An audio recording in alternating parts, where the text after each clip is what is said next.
Hello everyone, welcome to my YouTube channel maths with Harish Bisht. Guys, आज मैं आपके लिए लेकर आया हूँ common pre board school examination 2022-23 का क्वेश्चन पेपर।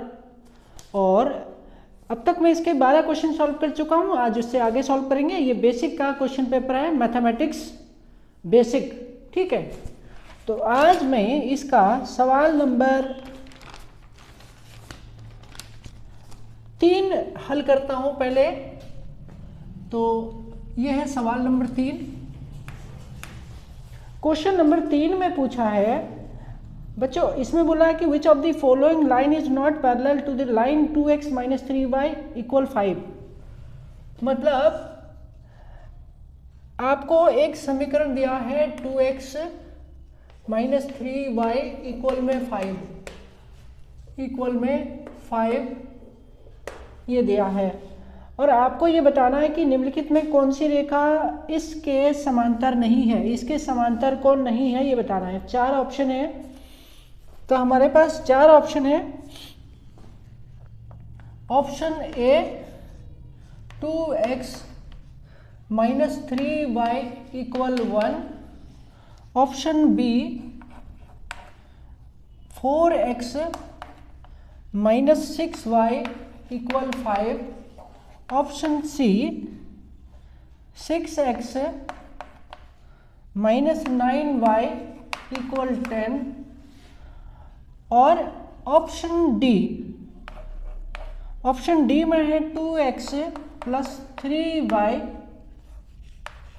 = 5। बच्चों, इसने बोला कि नॉट पैरेलल मतलब ऑप्शन को समझिएगा। ये एक समीकरण है, एक इक्वेशन है, और ये दूसरा इक्वेशन इनमें से लेना है जिससे कि दोनों का सॉल्यूशन एक पैरेलल लाइन के फॉर्म में आए ना, पैरेलल लाइन ना हो। यानी कि ये पैरेलल लाइन है, तो इसका ग्राफ और इनमें से किसका ग्राफ पैरेलल लाइन के फॉर्म में नहीं होगा ये बताना है। और पैरेलल लाइन कौन नहीं होते हैं हम ये जानते हैं। पैरेलल वो नहीं होते हैं जो कि जिनका कि कॉमन हल होता है, मतलब जैसे यूनिक सॉल्यूशन यानी अद्वितीय हल और अनेक हल, ठीक है। तो यूनिक सॉल्यूशन और मैनी सॉल्यूशन, ये दोनों कंडीशन ऐसी होती है जिसमें पैरेलल लाइन नहीं होती ग्राफ की।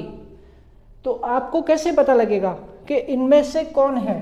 तो इसके लिए मैं आपको ये कहूँगा कि आप इसको देखो। नॉट पैरेलल ये होता है A1/A2 is not equal B1/B2, ठीक है, इक्वल C1/C2। गाइज, मेनली ये है कि A1/A2 और B1/B2 जो है नॉट इक्वल होना चाहिए। तो आपको यहाँ ध्यान देना है। तो इस पे हमारे पास ये जो है हमारा A1, A2, A3 है, और ये जो है हमारे B1, B2, B3 है। अब हमें ये देखना है कि A1, A2 और B1, B2 का रेशो कहाँ नॉट इक्वल है। तो पहले में देखें तो यहाँ पर है, फर्स्ट में है यहाँ पे 2 और यहाँ पर 2, तो रेशो आ गया 1/1। कैंसिल करने पर 3 और 3 कैंसिल हो गया तो 1 आ गया। तो ये हमारा आंसर नहीं हो सकता, ठीक है। ये पहला आंसर हमारा नहीं हो सकता। देखो, पहले में अगर हम देखें तो इसमें हमें मिलता है 2/2, ठीक है, 2/2 - 3/-3, और ये इक्वल में -3/-3 हो गया। अगर इसको कैंसिल करें तो 1/1 आ रहा है, यहाँ पर भी 1/1 आ रहा है क्योंकि माइनस से माइनस कैंसिल हो गया। तो हमें क्या मिला? पहले ऑप्शन के साथ में हमको मिल रहा है इक्वल, तो यहाँ नॉट इक्वल है तो इक्वल मिल रहा है, तो इसका मतलब ये ऑप्शन नहीं हो सकता, इसको हमने हटाना है। ये हमारा ऑप्शन गलत है। अब हम दूसरे को इसी प्रकार चेक करते हैं। 2/4, तो हमने ले लिया 2/4 और यहाँ ले लिया -3/-6, -3/-6। अब देखते हैं यहाँ पर भी 1/2 आ गया कैंसिल करने पर, 1/2, और यहाँ भी 1/2 आएगा क्योंकि माइनस माइनस प्लस हो जाएगा।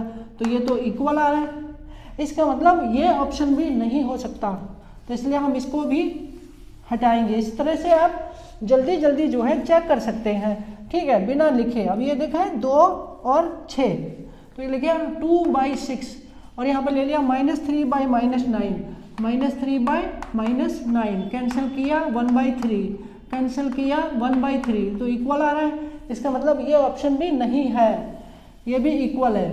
तो इसका मतलब बचा कौन? तो हमारा ये भी नहीं आया, ये भी नहीं आया। तो अब हमारे पास लास्ट में कौन बचा? डी।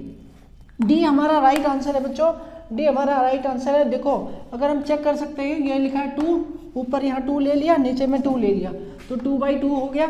ये -3 और ये +3, तो ये हो गया -3 और ये +3। अब कैंसिल किया तो यहाँ पर आ गया 1/1 और इक्वल में क्या आ रहा है? कैंसिल किया -1/1 तो ये नॉट इक्वल आया। इसलिए हमारा आंसर क्या हो गया? हमको क्या मिला? डी एक आंसर के फॉर्म में मिला। तो इस तरह से ये हमारे प्रश्न का उत्तर हो गया। इसको आप ऑरली चेक कर सकते हैं। आंसर हमारा इस क्वेश्चन का डी है, डी। तो मैं यहाँ लिख के देता हूँ और इस आंसर ऑप्शन नंबर डी, जो कि नॉट पैरेलल होगा। क्वेश्चन नंबर 13 ट्रिग्नोमेट्री का है। इसके लिए बच्चों मैं आपको एक ट्रिग्नोमेट्रिक यहाँ पे मैं एक समकोण त्रिभुज यानी राइट एंगल ट्राइंगल बनाता हूँ और यहाँ पर मैं ले लेता हूँ 30 डिग्री, ये 90 डिग्री हो गया, तो ये 60 डिग्री हो गया। अब आपको क्या करना है? 30 डिग्री के सामने वाली साइड को 1 ले लेना है, 90 डिग्री के सामने वाली साइड को 2 ले लेना है और इन दोनों का पाइथागोरस लेंगे तो ये आ जाएगा √3। इससे हम सॉल्व कर सकते हैं। बहुत इजी तरीका है बच्चों ये 30, 60 इन दोनों का त्रिकोणमितीय माप निकालने का। दोबारा समझिए, एक ट्राइंगल बनाइए समकोण त्रिभुज, उसमें 2 एक्यूट एंगल है, 2 न्यून कोण है, उनमें से एक न्यून कोण को 30 डिग्री लीजिए, दूसरे को 60 डिग्री लीजिए और ये हमें पता है ये तो समकोण है 90 डिग्री होगा। अब 30 डिग्री के सामने वाली भुजा को 1 मान लीजिए, 1 इकाई। अगर इसको हम 1 इकाई मानेंगे 1 यूनिट, तो जो हाइपोटेन्यूस है उसको इसका डबल कर दीजिए, ठीक है। 90 के सामने वाली भुजा हाइपोटेन्यूस यानी कर्ण है, उसको डबल कर दीजिए, तो 1 का दुगुना 2। फिर इन दोनों का पाइथागोरस करेंगे तो √3 से ये निकल आएगा, ठीक है। इसका पाइथागोरस लिया और √3 निकल आया। अब इसकी मदद से हम इन सारे क्वेश्चनों को सॉल्व कर सकते हैं। क्वेश्चन नंबर 13 में हमें दिया है cos A बराबर 1/2 और sin B बराबर 1/2, sin B बराबर 1/2। अब ये पूछा है कि A + B का वैल्यू कितना होगा, what is the value of A + B, ये हमें निकालना है। A + B बराबर कितना, ये पता लगाना है। तो बच्चों ये हमारा क्वेश्चन है, क्वेश्चन नंबर 12 था ये।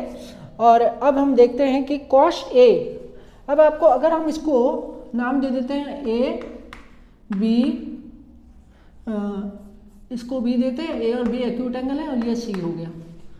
तो हमारे पास cos A है, cos A हम ये जानते हैं cos A = 1/2 है। हमें ये पता है कि cos का जो बेसिक रेशो है वो आपको ध्यान रखना चाहिए, वो होता है B/P, और B/P है। तो अब आप देखिए कि B का वैल्यू 1 है और P का वैल्यू 2 है, तो 1/2 ये हो गया, ठीक है, ठीक है। तो ये क्या हो गया हमारा? अब चूंकि ये cos है तो बेस कौन हो गया? बेस यानी कि बेस कौन हो गया हमारा? BC हो गया। और BC किसका बेस है? 60 डिग्री का बेस है। ध्यान से समझो, पहले cos A बराबर 1/2 दिया है, हमने cos A का बेसिक रेशो लिख लिया B/P, फिर हमने B को पहचाना कि B कौन है, ठीक है। B है हमारा 1 और ये बेस जो है, ये बेस यानी कि B, ये किसका बेस है? ये 60 डिग्री का बेस है। तो इसलिए ये हो गया हमारा 60 डिग्री, यानी कि ये हो गया cos 60 डिग्री बराबर 1/2। समझ गए? तो A बराबर कितना आ गया? A बराबर आ गया 60 डिग्री, ओके। अब इसी तरह यहाँ इसी प्रकार से यहाँ पर अगर हम देखें तो यहाँ पर हमारे पास है sin B। तो sin क्या होता है? sin होता है P/H, ठीक है। सॉरी, यहाँ पर मैं P लिखा, एक्चुअली ये B/H है, B/H, P/H नहीं है। और इसी प्रकार से sin B है तो P/H होगा। तो अब हमें यहाँ पर देखना होगा P कौन है, ठीक है। एंगल B के लिए P कौन है, ठीक है। तो हमारे पास P हो गया, परपेंडिकुलर हो गया, क्योंकि इसका वैल्यू भी 1/2 है, ठीक है। तो 1/2, 1 जो है परपेंडिकुलर किसके लिए है? 30 डिग्री के लिए। तो इसका मतलब, दोबारा समझिए, ये 1 है और 1 के लिए जो 1 परपेंडिकुलर किसके लिए होगा, 30 डिग्री के लिए होगा, क्योंकि 30 डिग्री के सामने ये है। तो इसका मतलब ये हो गया हमारा sine 30 degree, sine 30 degree equal 1/2। अब b का वैल्यू कितना आ गया, तो b हो गया 30 डिग्री। अब इनको जोड़ दो, तो a प्लस बी पूछा है, a बराबर 60 डिग्री और b बराबर 30 डिग्री, दोनों को ऐड कर दिया 90 डिग्री। मतलब 90 डिग्री हमारा आंसर हो गया। ऑप्शन सी इसका आंसर बच्चों, इसका आंसर है ऑप्शन सी, यानी कि 90 डिग्री, ये इसका उत्तर है।